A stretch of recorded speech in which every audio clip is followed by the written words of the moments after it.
Well, good afternoon, everybody. I hope you can all hear me, and welcome to this meeting of Hampshire and Isle of Wight Fire and Rescue Shadow Authority.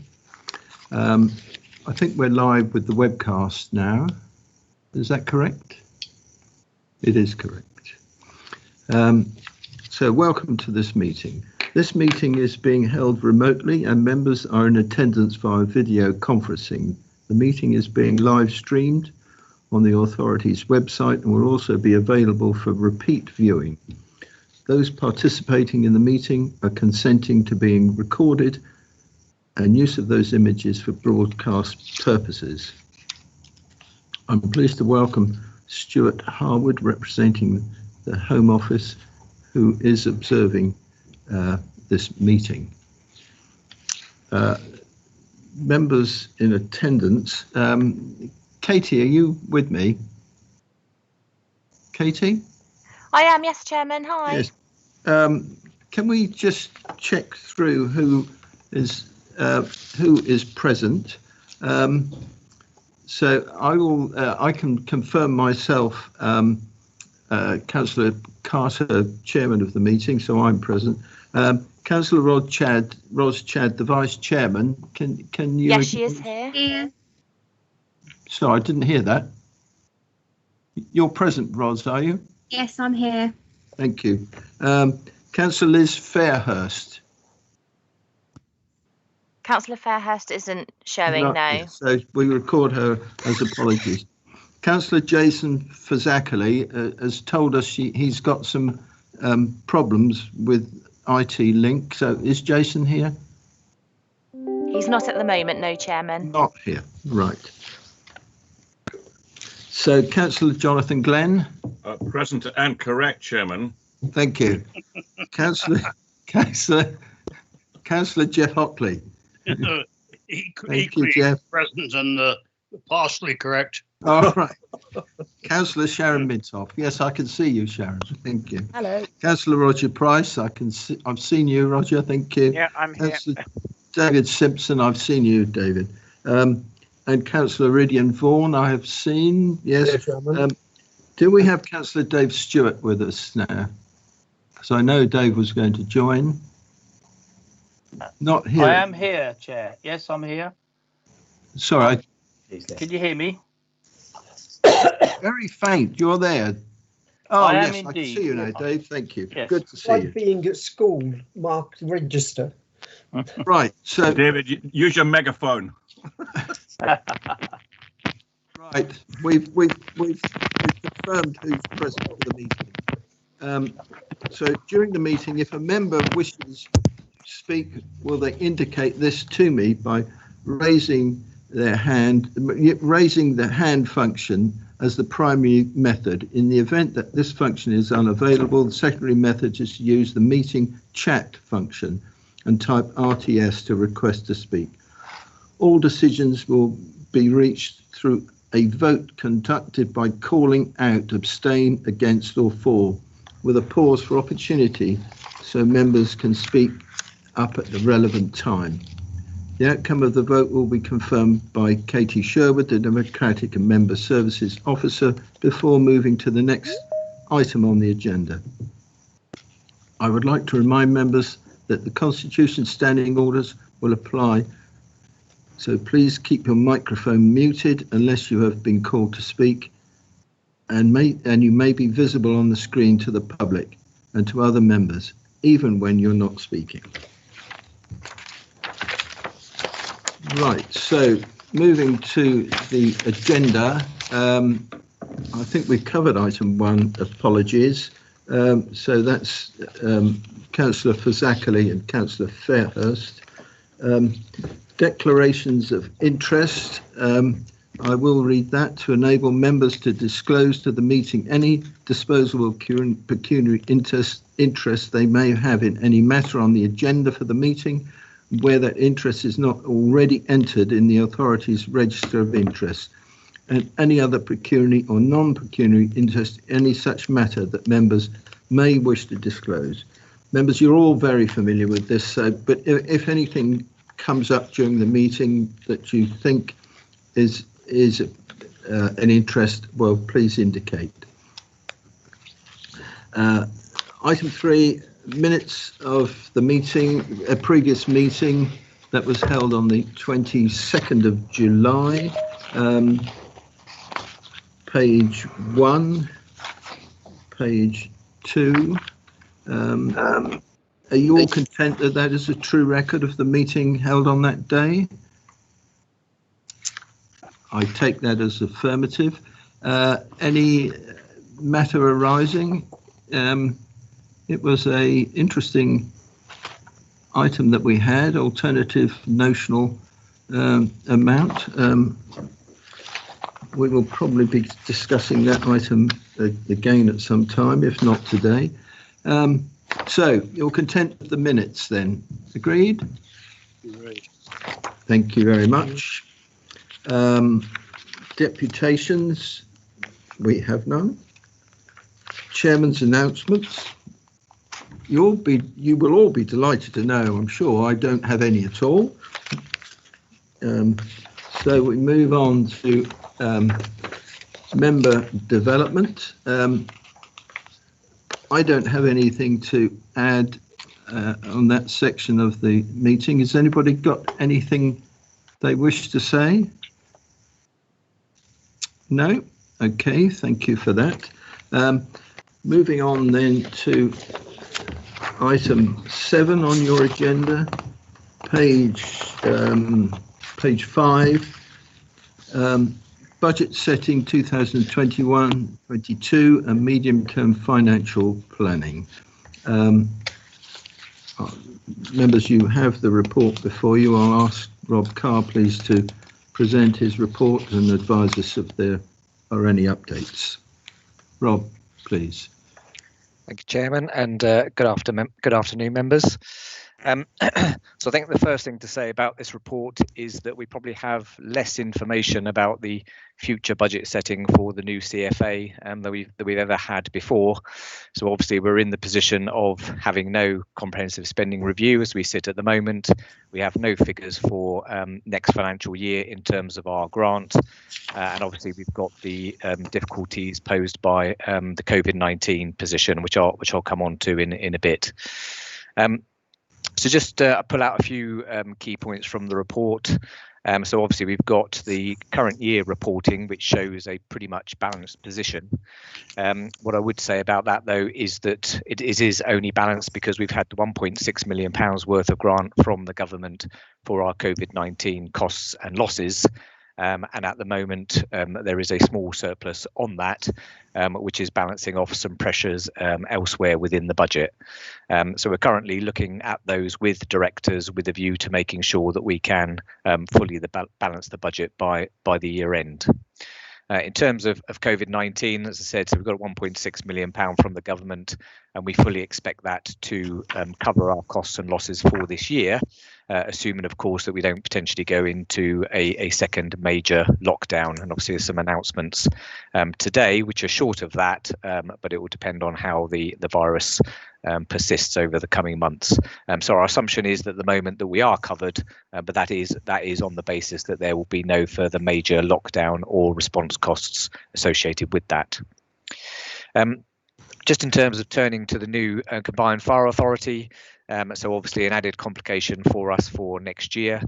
So what we've done within the report shown in Appendix A is to take the current year's budget for HFRA and the current year's budget for the Isle of Wight Fire and Rescue Service, add those together, and then effectively rolled those forward for inflation and base changes that we know about at this time.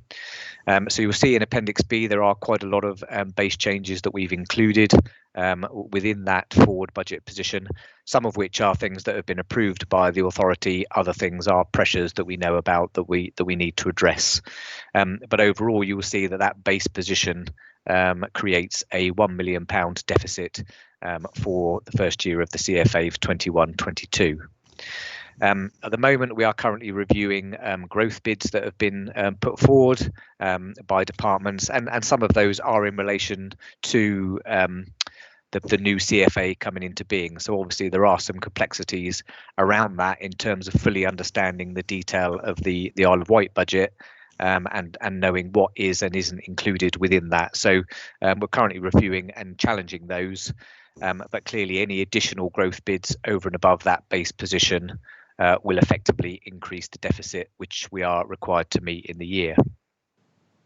So that sort of deals with what I would call our business as usual position. And as we know, through the period of austerity, we have had savings and efficiencies that need to be made. The key part to that business as usual position is that we don't know what our grant settlement might be. Obviously, the government under tremendous pressure financially in terms of balancing its own books. So we'll have to wait for the comprehensive spending review before we know what that might mean for us. So the other major concern that we've got is obviously COVID-19. So whilst from a costs and losses point of view in terms of the response period, we think we'll be okay this year. The major concern is the impact on council tax and business rates income. So obviously there's been quite a lot of government support in place for both businesses and individuals through the furlough scheme. And therefore it's quite difficult at the moment to understand what the full impact on council tax and business rates might be.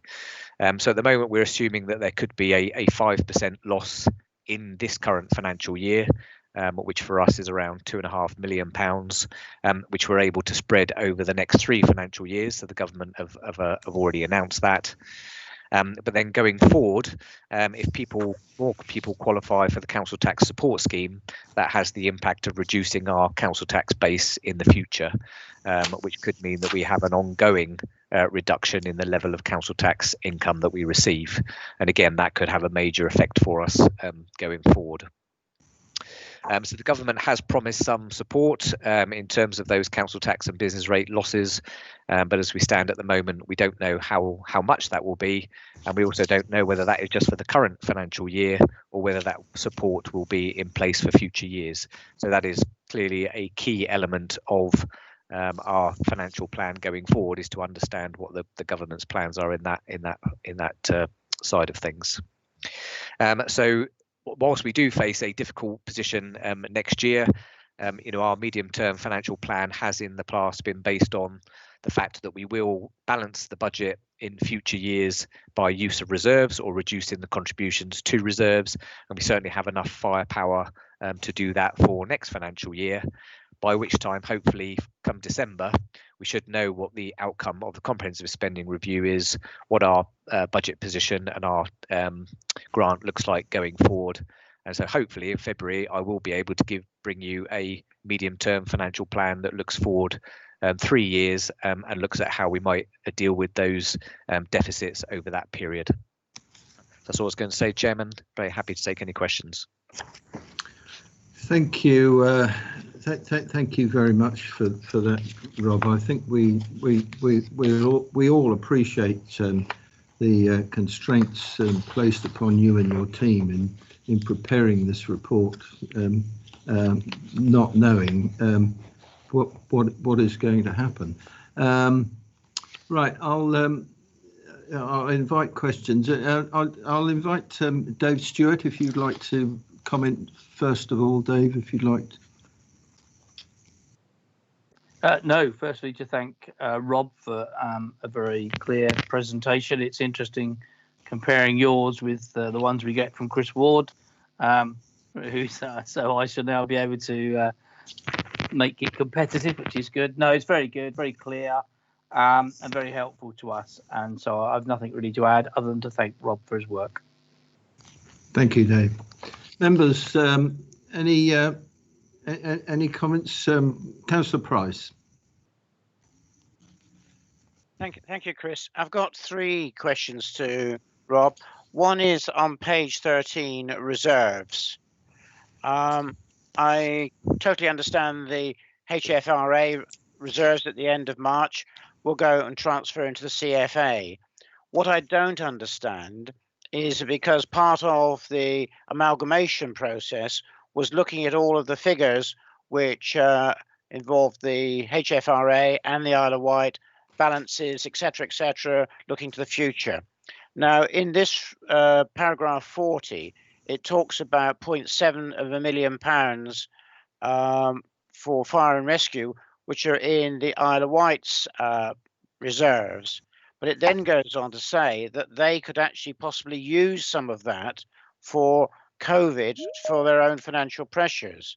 I don't understand why that should be allowed to happen, because surely if within their ring-fenced account for the fire and rescue service on the island, having 0.7 million pounds in reserves, that should automatically transfer into the CFA.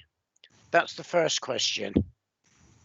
If I take that one, Councillor Price, yep. So we probably could have been clearer in the wording there. So that 0.7 million is made up of specific reserves that relate to Isle of Wight Fire and Rescue Service, but it does also include a small share, about 4 or 5% of any general balances that the Isle of Wight holds, although that is a smaller proportion of that. So obviously we have no control over what the Isle of Wight does with those general balances, which we will receive a proportion of as at 31st of March next year. So we would still be expecting circular 0.7 of a million, just under, less than 4 or 5%. I can't remember the breakdown, as I say. So we would expect to receive 100% of any specifically earmarked reserves for the Fire and Rescue Service, plus a share of the others. But I can certainly look at that breakdown for you. That's right. As long as we're getting what we're entitled to, that's what I'm really interested in. So, sorry, Stuart. And the next one is on Appendix A, to do with net cost of pensions. Does this take into consideration the extra money that we're having to pay on pensions? Because I don't think the government's actually finally decided whether they're going to continue to roll in our the extra grant into our grant aid, or what they're going to do as yet. Yep. So it's interesting, because if we go back a couple of years, that was actually one of our key financial risks in terms of the 3.7 million pounds that the government was giving us to offset that increased cost in pensions. So certainly in terms of our forward budget that you've got there, the assumption is that those costs will continue, and that the government grant will continue. I mean, certainly when you look at the position that we are in relation to COVID, I think if the government were to look to take that away, there would be many fire and rescue authorities and services in dire financial problems. So the assumption is at the moment that grant will continue. To my memory, I think the grant was something like 95% of the total cost, wasn't it? It was something like that, yeah. Yeah. And the third question is on Appendix C. It may be a wording issue. Is that project details, Warsash replacement fire training facilities, 3.5 million. Now, is that to replace what was going to go at Warsash, or does that relate to Warsash? Because Warsash, I thought, had now fallen away. That shouldn't be. So I think, yes, so I think this was updated before that sort of final position was taken into account. So it was for what was going to be at Warsash. So I'm currently working with Matt as to what that overall position will be, and we'll update the programme in due course. So the 3.5 million in total actually comes out as it stands at the moment, but probably something else will go in to cover some other training facility. That is the likelihood, yes. Yeah. Thank you. Right. Thank you for that. So who else do we have? Any other points? Anybody wishes to any questions? No. Right. So can I return these to the recommends, which I will read out. The Shadow Authority is recommended to approve that for financial planning purposes only, the assumption that council tax will be increased by the maximum allowed within the referendum limit set by the government, currently expected to be 1.99% for the 2021-22 budget. That was recommendation 51. 52, Note the base position for the combined roll forward budget as set out in Appendix A. Recommendation 53, approve the base changes and adjustments in Appendix B. Recommendation 54, note the updated capital programme and funding as set out in Appendix C. Members, are you all comfortable? Chris, sorry. Should that be that last one relating to Appendix C? Should it have some extra wording on there, because it isn't really correct, as Rob has said. It was correct when this was printed, relating to Warsash. I'm not pushing it particularly, but I just want to make sure that we know that there will be a change there.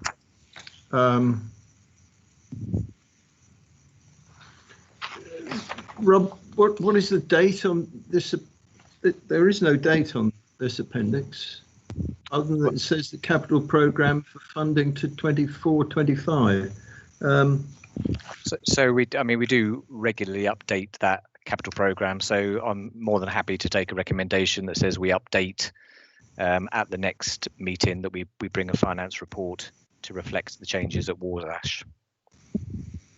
Right. Okay. So returning to recommendation 54, it says note the updated capital programme of funding as set out in Appendix C. So shall we add which will be subject to amendment? That's a bit vague, isn't it? To be further updated. Which will be further updated. To reflect the changes at Warsash. Yeah. Which will be... I'm sure Katie will come up with something, and we can have a look at it in the minutes. Have you noted that, Katie? I have, thank you, Chairman. And I was just going to flag that recommendation is actually for noting anyway, so the discussions will be reflected in the minutes. Oh, right, quite. So that's quite fine. correct. Yes, thank you. Yes, thank you. Right, okay. Subject to that, and Katie reminding us that we're noting it. So are you all content with those recommendations? Agreed. Thank you, everybody. Right, moving on then to agenda item 8, and this is Steve Apter to please report on the branding, the new service identity. Thank you, Chairman. Good afternoon, members. From budget to branding. I thought this was going to be the contentious one. Just by way of introduction, members will have seen this. So the decision to move to a single identity for the organisation has been consulted widely across both organisations. We've had a really high percentage compared to normal consultations around this. I think the big takeaway for me was that nobody sought to maintain two different identities for the two organisations. And I think, from somebody 25 years on the Isle of Wight, I was really surprised by that, pleasantly surprised that staff, our teams and the rep bodies, particularly within the CFA programme, have all seen the benefit of moving towards a shared single identity. A particular thanks to Nikki and the team, and working with the design company to land with the brand that you see here. I think if Nikki was on, Nikki would emphasise this point, that this is only one small part of the rebrand of the new organisation. Of course, symbols mean a lot to our staff and to ourselves associated with the organisation. So the badge and the logo are the visible parts, but there's a far broader piece here about our identity, our image within our communities and with our partners. And there's a lot of detail behind this in terms of the brand guidelines.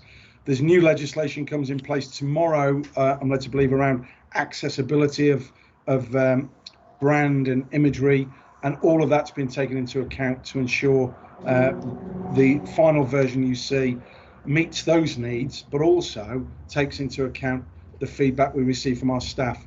and a specific one was around the colourway, increasing the red to make it easier to see and to identify. But I'll just finish off with I think what we've ended up with is a brand that we can all identify both organisations as one. So happy to take questions, Chair.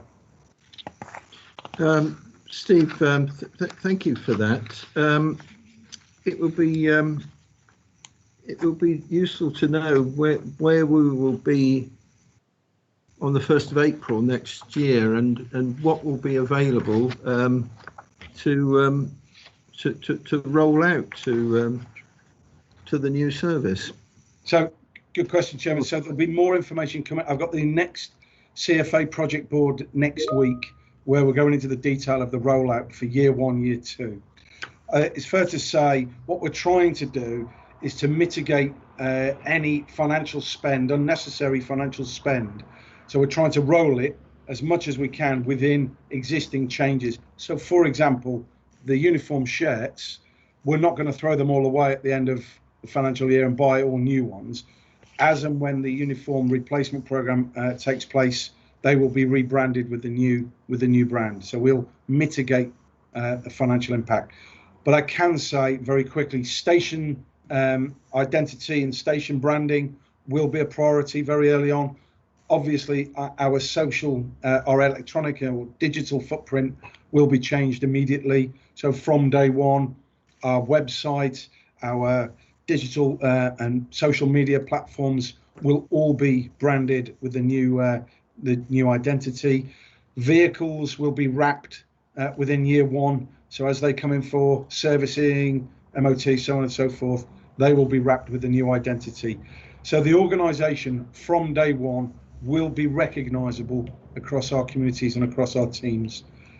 Some others will take a little bit longer, as I've explained, because of the financial impact. But again, Chairman, certainly for the next Shadow Authority, I will have a more detailed rollout programme of the brand. Today's more about the specifics of the brand itself. Yes, good. Right, thank you. Right, questions. I think I had Councillor Glenn first, please. Thank you very much, Chairman, and thank you very much, Steve, for your introduction. If you look at page 22, which is the one that has the recommendation, which is paragraph 28, paragraphs 22, 23, 24, 25, 27, and 29 all use the word "the" in the new brand, okay, which I accept. The recommendation talks about approving a new joint branding approach. I think it should be the new joint branding approach. It's a minor amendment, but I think that's the way we should go. I'm totally in favour of what's been discussed. We've been at this for a long time. I do hope we're not going to go into any more detail, and I'd like to move on with this. But I think the word "a" should be changed to "the." Thank you, Councillor Glenn. Noted. Right, thank you, Jonathan. Right, Dave Stewart, please. I think you're muted, Dave.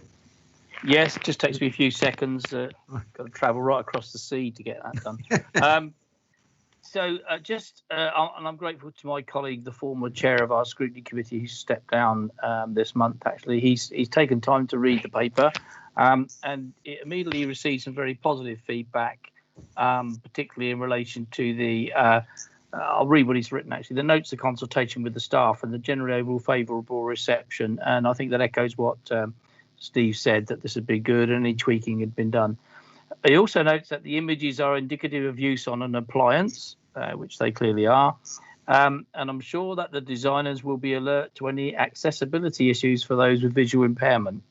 I merely pass that on, and then I can tell him that I have done. My personal view is a really good piece of work, and I certainly will be supporting the recommendation as amended by Councillor Glenn. I think he was appropriate to do that. That's good. Thank you, Chair.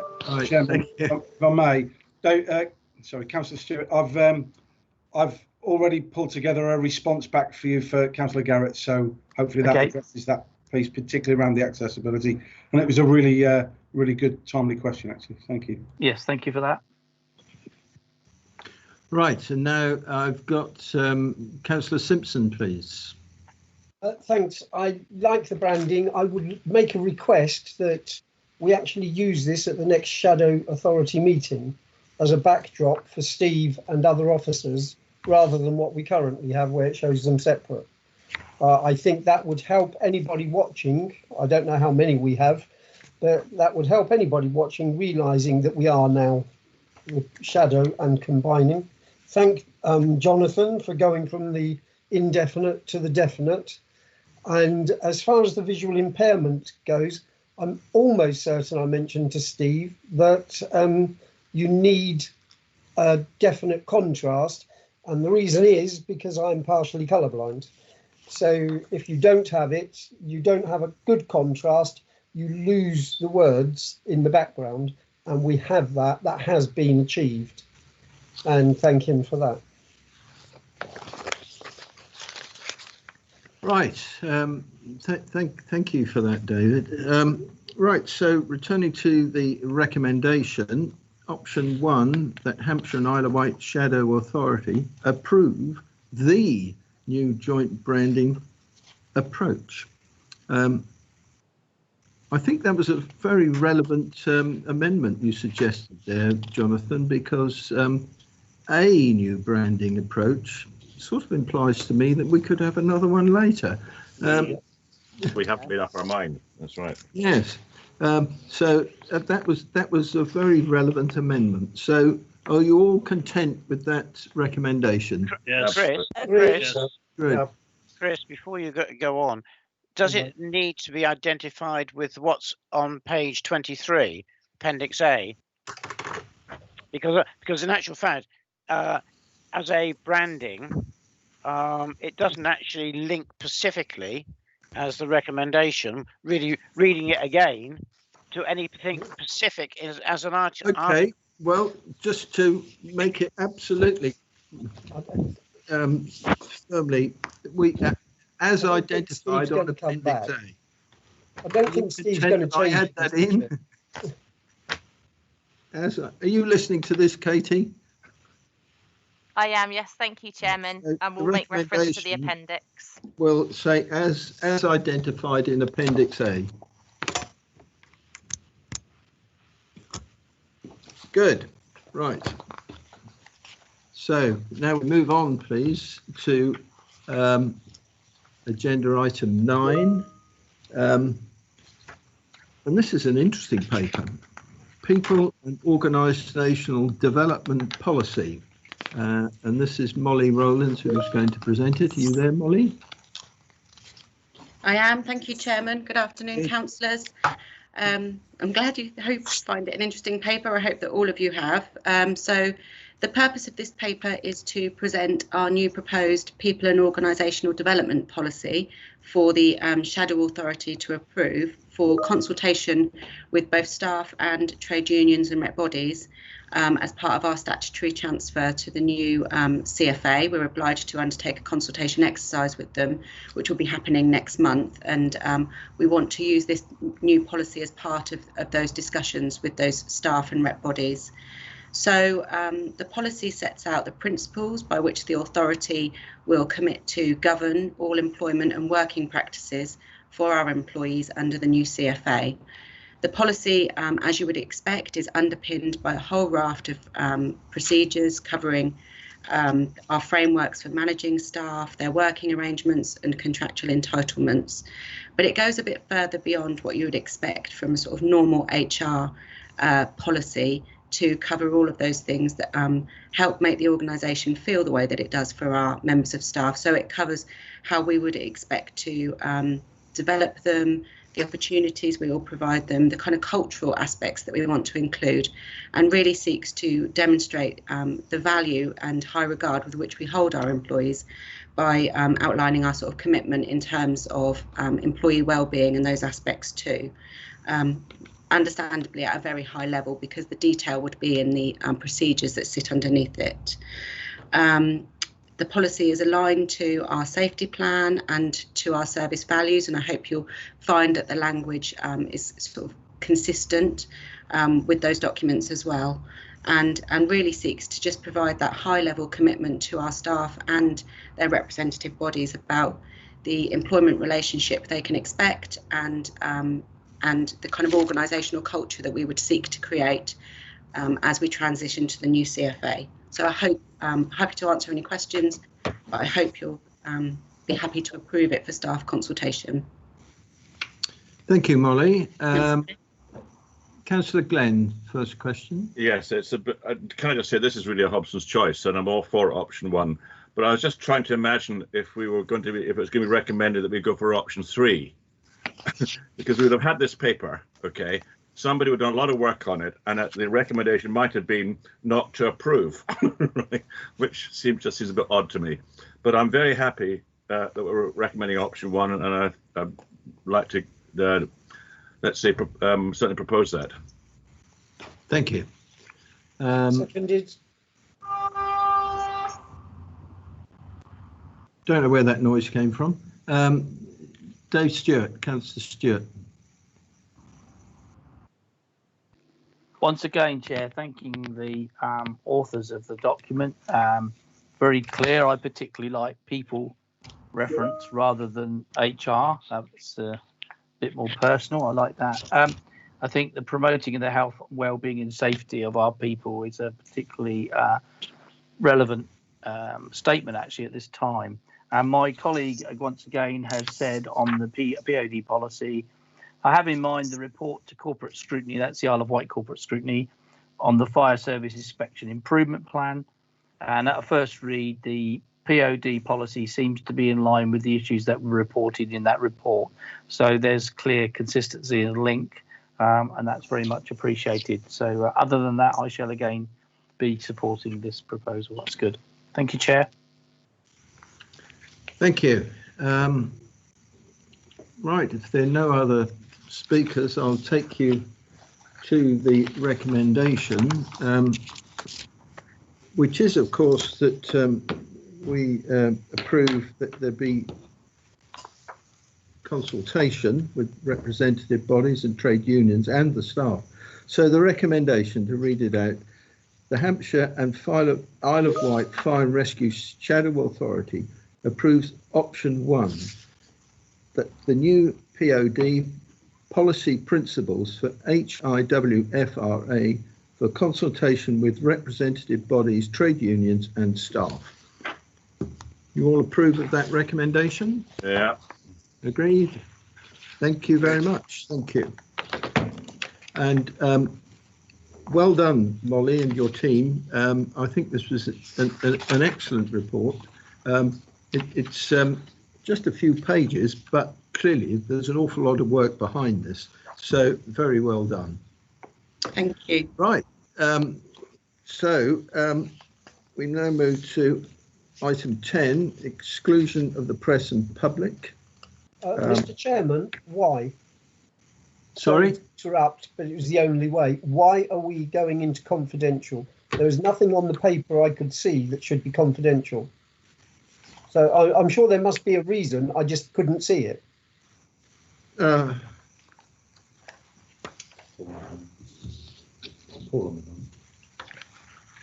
Is Matt going to answer that? Paul Hodgson. Sorry? Paul Hodgson. Oh, Paul. Paul Hodgson. Are you there, Paul? I am, Chairman. Sorry, I'm just having trouble with ModGov at the moment, so I haven't actually got the paper up in front of me. But I think the Matt may well be able to provide more of the explanation in respect to the specifics of it. But I think it contains information that we wouldn't want released into the public domain at this point. Well, I'd agree with that. I couldn't see what. I couldn't see what's confidential, Mr. Chairman. There's various things and there's nothing there. It doesn't say we're definitely doing a particular thing in a particular area.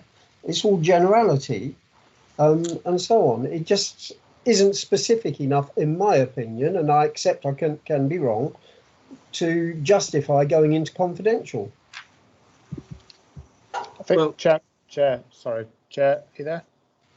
Hello, it's Matt. I think Councillor Simpson raises a valid point. I think originally this paper had an appendix attached to it which outlined the specific stations and the work that was going to be undertaken, broken down into projects. So the reason that was confidential was because that would go through a tender process, and therefore it would be commercially sensitive up to that point. So not telling contractors what our budget was before we commission the work.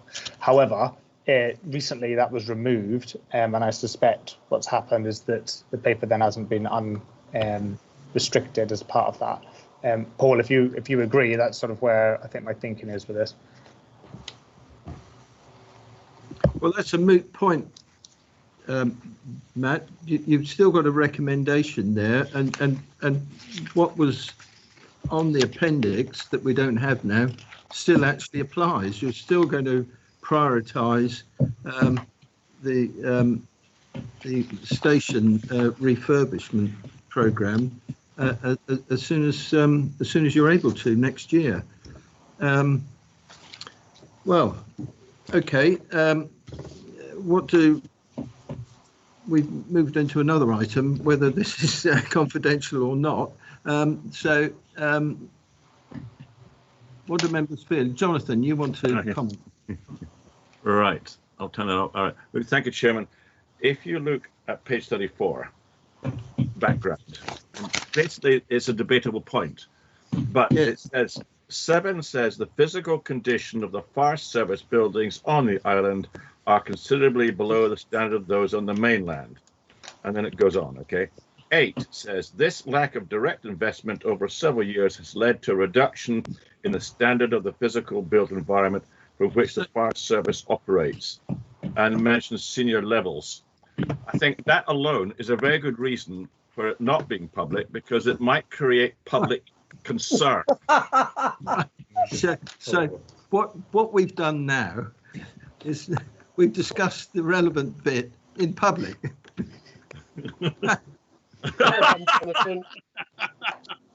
So, as I said, there's no reason for it to be in confidential. Especially thanks to Jonathan Glenn. No.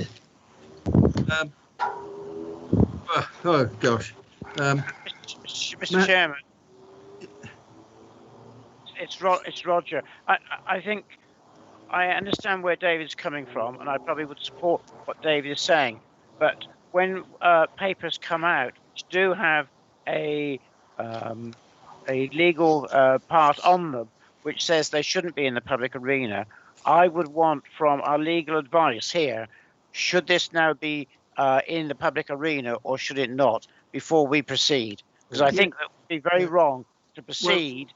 I know that Jonathan's made comments about paragraphs 7 and 8, but there's other information. I mean, it's not just those. There's what, 2, 4, 6, 8, 7 pages. Yeah, I agree. So I would want a definition from our legal advice before we proceed any further.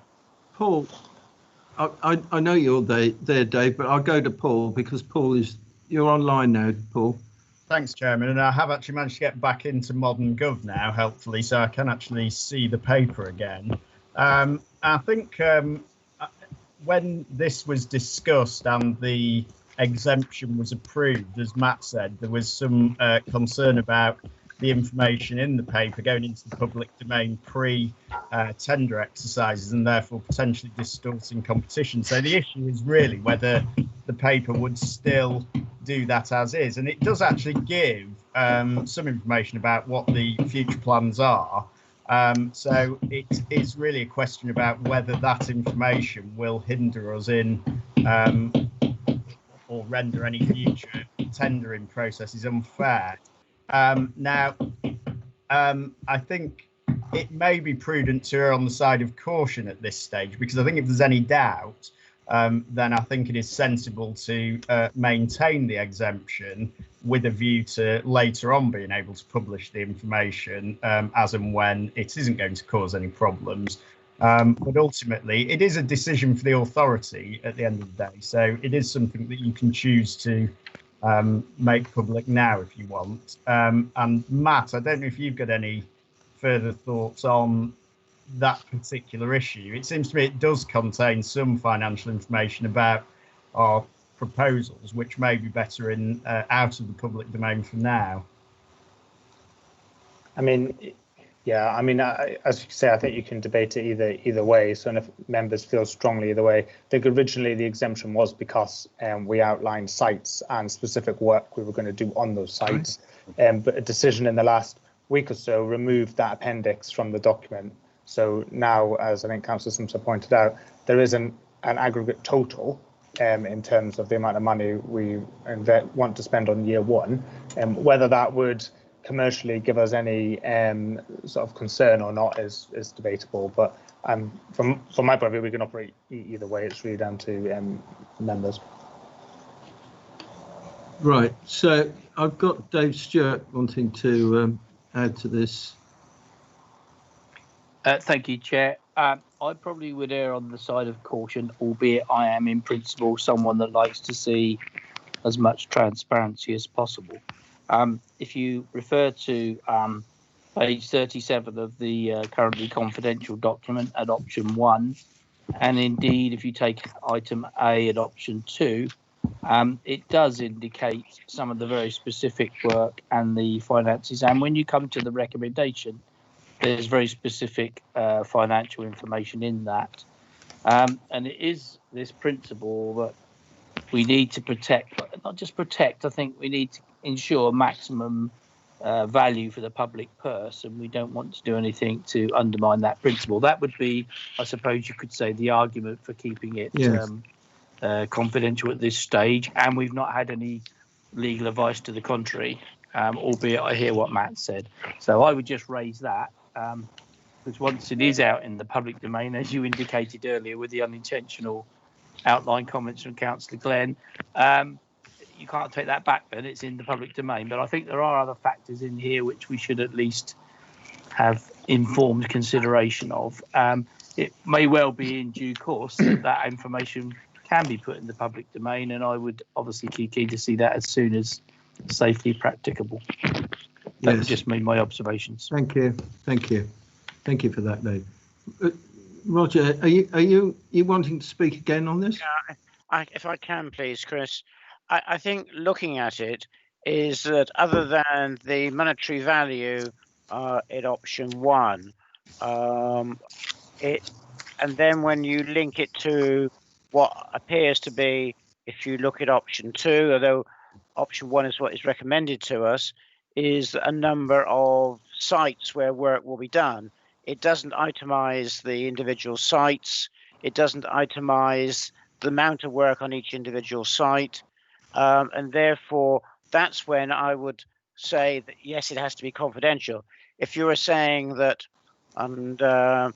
site A at a particular fire station, that such and such work needs to be done, and we have a budget of X for that, if it was saying all that sort of information, that's when it puts us at risk when we go out to tender.